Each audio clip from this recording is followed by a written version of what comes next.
Assalamualaikum warahmatullahi wabarakatuh.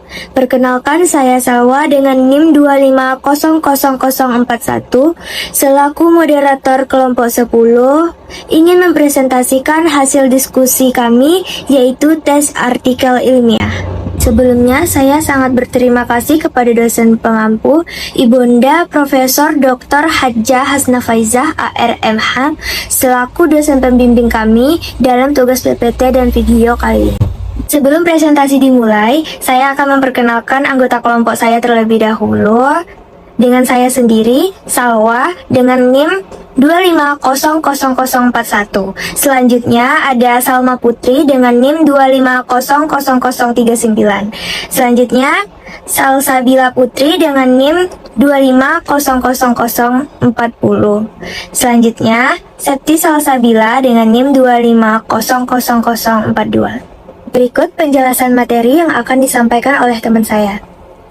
Baik, di sini akan saya jelaskan yaitu membangun konteks artikel ilmiah. Sebelumnya kita harus mengetahui dulu apa itu konteks.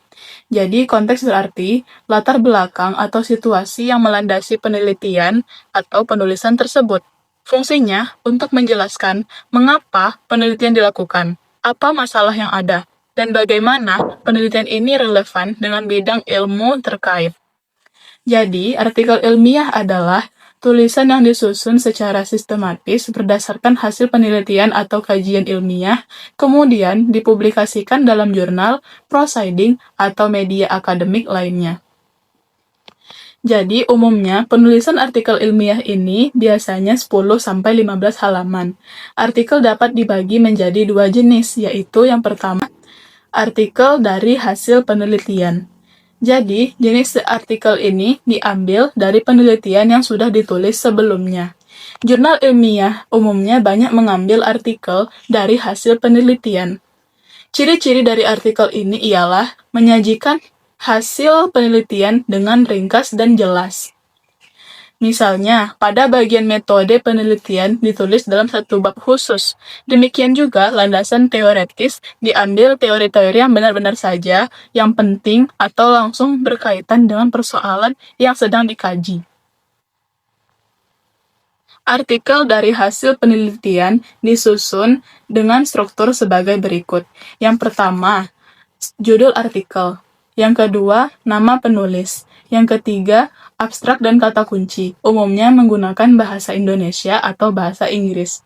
Yang keempat, pendahuluan. Yang kelima, metode penelitian. Yang keenam, hasil dan pembahasan. Yang ketujuh, simpulan dan saran. Dan yang terakhir, daftar pustaka. Selanjutnya, jenis artikel yang kedua yaitu artikel hasil pemikiran atau kajian pustaka. Jenis artikel ini terbuat dari pemikiran penulis mengenai suatu persoalan. Tujuan penulisan artikel ini yaitu untuk memicu tanggapan pembaca, melakukan kajian terhadap isi artikel dengan menggunakan bahasa provokatif dalam penulisannya.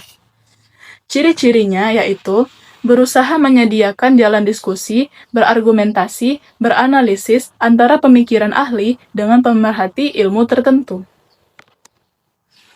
Namun demikian, bagian yang terpenting dari artikel ini adalah argumentasi pribadi dari penulis tersebut. Selanjutnya, struktur penyajian artikel adalah sebagai berikut. Yang pertama, judul artikel. Yang kedua, nama penulis. Yang ketiga, abstrak dan kata kunci. Yang keempat, pendahuluan. Yang kelima, bagian inti atau pembahasan. Yang keenam, penutup. Dan yang terakhir, daftar pustaka. Sekian dari saya, selanjutnya akan disampaikan oleh rekan saya. Terima kasih. Baik, terima kasih kepada teman saya yang telah menjelaskan materi sebelumnya. Selanjutnya, saya akan menjelaskan materi tentang kerangka isi artikel, hasil pemikiran, atau artikel kajian pustaka. Yang pertama, judul. Artikel jenis ini memiliki ciri provokatif. Oleh karena itu, penulisan judul juga harus mencerminkan ciri tersebut. Fungsinya untuk menarik minat pembaca. Yang kedua, nama penulis dan lembaga. Penulisan nama tidak menampilkan gelar. Kenapa? Yang pertama, menjaga objektivitas pembaca. Yang kedua, menekankan kontribusi intelektual. Yang ketiga, melindungi penulis.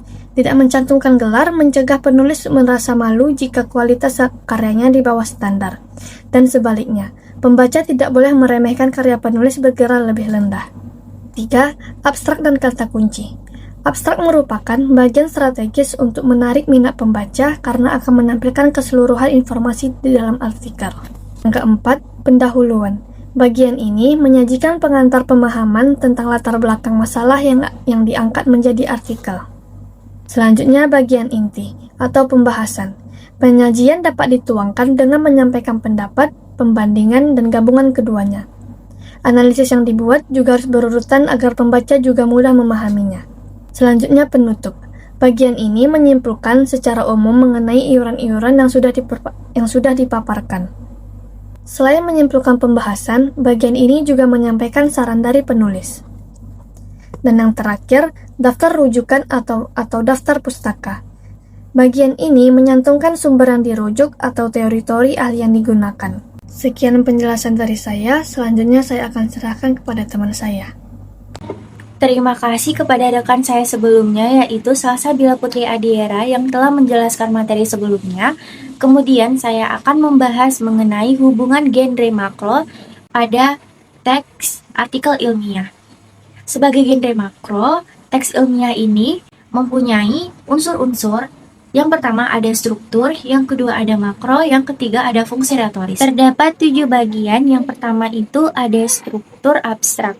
Kemudian mikronya itu abstrak, dan juga fungsi retorisnya itu menyajikan rangkuman atau ringkasan dari keseluruhan isi. Kemudian ada struktur tinjauan pustaka di mana genre mikronya itu adalah berbentuk review. Kemudian dengan fungsi retorisnya itu menjelaskan mengenai atau menyuguhkan landasan teori dan juga penjelasan relevansi dan membandingkan dari penelitian yang ada sebelumnya. Selanjutnya ada struktur metodologi penelitian di mana dia bergenre mikro rekon, yaitu dapat meliputi deskripsi, prosedur, dan laporan. Kemudian untuk fungsi retorisnya itu dia menyuguhkan metode pendekatan dan teknik-teknik yang dilakukan dalam penelitian. Yang kelima itu ada struktur hasil dengan genre mikro, deskripsi meliputi laporan dan juga rekon. Dengan fungsi retorisnya itu menunjukkan hasil dari pencarian yang telah dilaksanakan.